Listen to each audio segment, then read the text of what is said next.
السلام علیکم ورحمۃ اللہ وبرکاتہ. مکتب دیوبند شویاډا مین چوک بالمقابل MCB بینک نیو جانزیب مارکیټ دا هغه دینی اداره ده چې د کې تاسو ته ټول اسلامی کتابونه خاص کر قرآن شریفونه ترجمه والا تجویدی اردو ترجمه والا انګلیش ترجمه والا فضائل اعمال اردو پښتو انګلیش فارسی او دغه شان هر ایک اپنے والا قرآن شریف په مکتب دیوبند کې دستیاب دی.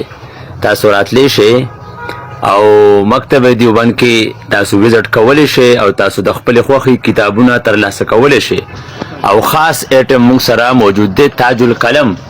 تاسو کتلی شئ دا تاج القلم دی 14 کاریان دی پکې د هغه پن والا قرآن دی ډیجیټل قرآن د تاسو ته په مکتب دیوبند شویاډا کې ملاویدی شي. د دې نه علاوه اوریجنل شهد او خوشبو وغیرہ او د شعرونو د پښتو کتابونه هم موجود دي. د عالمانو د پاره د فقه د عربی ژبې تفاسیر او فتاوی هم ملاویدی شي. دې سره سره چې څومره سټوډنټان دي د سټوډنټانو د پاره د خارجي مطالعې د پاره مختلف قسمه بوکس په هر موضوع باندې چې مختلف قسمه موضوعان وي په هغې باندې ناول ملاویدی شي. د پښتو کتابونه ټول د پښتو کتابونه دي تاسو لیدی شئ.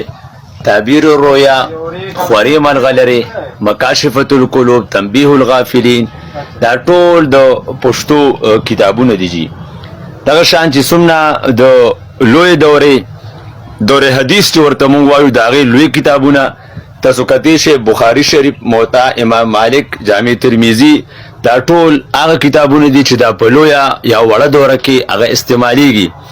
دین علاوه شروحات احسن الهدایه چې دا د هدایې شرح ده، خیر الفتاوا دغه شان تفسیر مظهری، اسد الغابه چې کوم د صحابه هغه 8000 صحابه کرام د انسایکلوپیډیا را نورم ډیر کتابونه، معارف القرآن دا شان د دور حدیث د کتابونو شروحات هم تاسو ته په مکتب دیوبند شویاډا کې ملاویدی شي. دین علاوه چې کوم د اشاعت کم بورډ دی د اشاعت کم بورډ د هغې کتابونه هم ټول هغه په مکتب دیوبند کې دستیاب دي.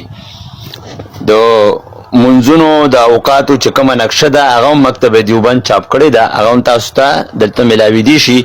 څومره چې دینی اسلامی کتابونه دي، شروحات دي، قرآن شریفونه دي، هغه به تاسو ته مکتب دیوبند شویاډا مین چوک بالمقابل MCB بینک نیو جانزیب مارکیټ کې انشاءالله په ښه قیمت سره. او که چېرې تاسو غواړئ چې موږ ته د یو کتاب په کور میلو شي نو په ویډیو به انشاءالله د واتساپ نمبر موجود وي، په هغې واتساپ کولی شئ تاسو او په خپل کور کې د ډاک په ذریعه د TCS په ذریعه ښه په رعایتي قیمت سره تاسو خپل کتاب په خپل کور کې هم راغوښتی شئ او تاسو ته ملاویدی شي. والسلام.